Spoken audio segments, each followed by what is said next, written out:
Jean-Michel Blanquer, parlons du déconfinement scolaire.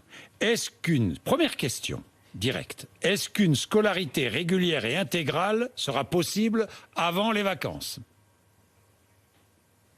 Ce sera forcément des solutions mixtes pour tous les élèves, puisque un élève peut se trouver dans 4 situations alternatives. Il peut être en petit groupe à l'école, il peut être aussi à l'étude à l'école, puisqu'il y aura, chaque fois que ce sera possible, on développera ça. Il peut être aussi chez lui, comme nous le connaissons actuellement en période de confinement. Et puis il pourra être aussi parfois dans des activités périscolaires, quand on aura pu avec une commune développer ça, avec des activités physiques en particulier, des activités d'éducation à la santé aussi, en plus de ce qui se passe à l'école. Donc il y a 4 possibilités. Dans une semaine, un enfant peut se trouver dans les 4 situations. Puis vous aurez des enfants qui resteront à la maison, et par exemple certains collégiens, ça va être le cas, qui continueront l'enseignement à distance pratiquement à 100%.